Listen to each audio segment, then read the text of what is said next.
क्या आपने कभी ऐसी ज़मीन देखी है जो कभी बिकती नहीं? ऐसी ज़मीन जिस पर मस्जिद, कब्रिस्तान और हॉस्पिटल बनाए जाते हैं। क्या आप जानते हैं कि वक्फ होता क्या है और इसकी असल संपत्ति क्या होती है? चलिए जानते हैं इस वीडियो में। वीडियो की शुरुआत करते हैं, उससे पहले एक और बात करते हैं। हेलो दोस्त, मैं शान लेफ्टी आ गया हूँ एक और ज़बरदस्त वाली वीडियो लेकर, जहाँ पर हम जानेंगे कि भैया ये जो वक्फ वाला मामला चल रहा है ये है क्या, और इसको वक्फ ही क्यों कहते हैं और वक्फ होता क्या है। इन सभी टॉपिकों को हम कवर अप करेंगे। हाँ, अगर आपको लगता है कि आपके दोस्त को ये पता नहीं है कि ये वक्फ होता क्या है, आपके बच्चों को ये नहीं पता है कि वक्फ होता क्या है, तो वीडियो को शेयर कर दीजिए और उनको बोलिए कि भैया नोटिफिकेशन बेल को ऑन कर ले। वीडियो को शुरुआत करते हैं और पता करते हैं कि असल में भैया वक्फ होता क्या है। देख भैया, वक्फ का मतलब ही यही हुआ कि एक ऐसी ज़मीन, एक ऐसी चीज़, एक ऐसी आमदनी जो कि हम ऊपर वाले के नाम में दे दें, यानी उसके बाद ना उसका कोई मालिक होता है, ना उसको खरीदा जा सकता है, ना उसको बेचा जा सकता है। यानी कि ज़मीन की अगर बात करूं, एक ऐसी ज़मीन जिसको हम कब्रिस्तान के नाम से दे दिया, जिसको हमने मस्जिद के नाम से दे दिया, और फिर मेरे माइंड में ये बात आया कि भैया वो ज़मीन मुझे नहीं देना था, तो फिर आप उसको बैक नहीं कर सकते। इसको बोलते हैं वक्फ की ज़मीन। यानी कि आपने अगर फैसला कर लिया कि भैया ये ज़मीन मैं वक्फ में दे रहा हूँ, उसके बाद मैं फिर इसको बैक कर लूँ या फिर मैं अपना बना लूँ, तो उसका कोई मालिक नहीं होता है। न इसको आप खरीद सकते हो, ना इसको बेच सकते हो। ये वक्फ की ज़मीन ऊपर वाले की राह में चली जाती है, और इस ज़मीन को मस्जिदों के लिए इस्तेमाल किया जा सकता है, कब्रिस्तान के लिए इस्तेमाल किया जा सकता है, स्कूल के लिए इस्तेमाल कर सकता है, गरीबों के ज़रूरतमंद के लिए इस्तेमाल कर सकता है, गरीबों के लिए हॉस्पिटल बनाए जा सकते हैं। इस चीज़ के लिए ये वक्फ की ज़मीन या वक्फ की चीज़ें इस्तेमाल किया जा सकता है। अब यहाँ पे पॉइंट आता है कि भैया वक्फ में कौन सी चीज़ें हो सकती है।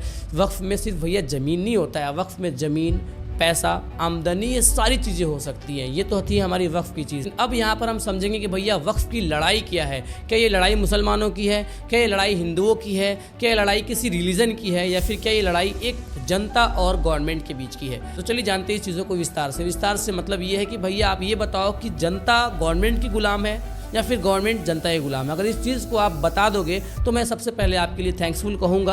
आपको मैं एक चीज़ समझाऊँ तो आपको वही समझाऊंगा कि देखो भैया, ये जो वक्फ की लड़ाई है, ये वक्फ की लड़ाई आपके लिए नहीं है, किसी अदर रिलीजन के लिए नहीं है। ये लड़ाई भैया गरीबों के लिए है, ये लड़ाई ज़रूरतमंदों के लिए है, ये लड़ाई मस्जिद, मंदिर और यहाँ पर कब्रिस्तान के लिए है। यानी कि जो चीज़ें वक्फ कर दी गई है, वक्फ का मतलब ये होता है कि जो ज़मीन अगर किसी चीज़ के लिए दे दिया गया हो, उसको ना हम खरीद सकते हैं, ना उसको हम बेच सकते हैं, तो फिर वहाँ पर गवर्नमेंट अपनी हक कैसे दिखा सकती है, ना उसका कोई मालिक हो सकता है। मालिक अगर मतलब कि हमने अपने अल्लाह के नाम में दिया, यानी कि मंदिर अगर दिया गया हो, मंदिर की ज़मीन दिया गया हो, तो वो अपने भगवान के नाम पे देते हैं, तो वो चीज़ों को हम क्यों दें गवर्नमेंट के हाथ, क्यों देंगे वो? इस चीज़ को आपको समझना होगा। ये मतलब वही वाली बात हो गई नहीं कि भैया ये आज जो पड़ी है मुसीबत, ये पड़ी है मुसलमानों के ऊपर, यानी कि उनकी मस्जिद की जो ज़मीनें हैं उनको छीनी जा रही है, हॉस्पिटल की ज़मीन है उसको छीना जा रहा है। तो भैया अगर मैं इस चीज़ को अगर एक सेंटेंस में सजा दूँ कि जलते घर को देखने वाले, अगला छप्पड़ आपका है कि आज मस्जिदें, कब्रिस्तान, हॉस्पिटल छीनी जा रही है, कल आपसे मंदिर छीना जाएगा, किसी से गुरुद्वारा छीना जाएगा, किसी रीजन से कुछ भी छीना जाएगा। अंधभक्त मत बनो दोस्त। यहाँ पर मुस्लिम हिंदू करके यहाँ पे गवर्नमेंट अपनी काम निकाल कर लेके चली जाती है। देखो दोस्त, क्या ये आपको हिंदू मुस्लिम करने से आपका पेट भर सकता है? क्या आपके बच्चे नॉलेजेबल हो सकते हैं? क्या आपके पास अच्छी यूनिवर्सिटी हो सकती है? नहीं ना हो सकती है। तो सबसे पहले आप भैया यहाँ पर हिंदू मुस्लिम करना बंद करो,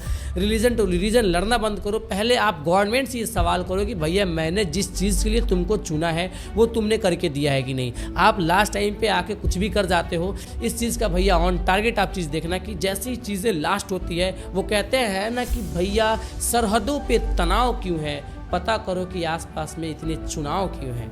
मतलब समझ जाओगे भैया, मैं उसको थोड़ा सा कॉपीराइट से बचने के लिए चीज़ों को मैंने इस तरीके से सजा कर बोला है। आप इस चीज़ को जरूर समझना कि मैंने कहा क्या है। मैं सभी चीज़ों को अच्छे से समझा दिया हूँ। अगले वीडियो में जरूर बताऊँगा कि भैया देखो असल में ये हो क्या रहा था, करना क्या था और समझना क्या था, सब कुछ बता दिया। अगली वीडियो में बात करूंगा कि भैया इसके लिए क्या कुछ किया जा रहा है, इसके लिए क्या आवाज़ उठाई जा रही है, कैसी चीज़ें बढ़ाई जा रही है और क्या कुछ हो रहा है, सभी चीज़ों को बताऊंगा अगली वीडियो में। लेकिन वहाँ पे अगर कोई पैसे खाने वाले होंगे, उस चीज़ों में भी उसका फ़ायदा उठाने वाले होंगे, मैं उसको भी रोस्ट करूँगा। तो तैयार रहना है इसके लिए, क्योंकि यहाँ पर लेफ्टी समाज आ चुका है। और लेफ्टी समाज यानी कि आपके समाज में कोई भी चीज़ अगर गलत होगी, मैं उसके लिए आवाज़ उठाऊँगा। जो भी दोस्त अगर लगे कि भैया उसकी यहाँ पर वो चीज़ें गलत हो रही है, आप मेरे से कॉन्टैक्ट करना। मिलते हैं फिर अगले वीडियो में। तब तक के लिए आप मेरे चैनल को वक्फ कर दीजिए, सब्सक्राइब कर लीजिए, नोटिफिकेशन बेल को ऑन कर लीजिए, और वहाँ पे आप बताओ कि भैया क्या ये मैंने आपके लिए इम्पैक्टफुल वीडियो बनाया है, नॉलेजेबल वीडियो बनाया है, या फिर इन्फॉर्मेटिव है या नहीं। मिलते हैं फिर अगले वीडियो में एज यूजुअल। Bye bye.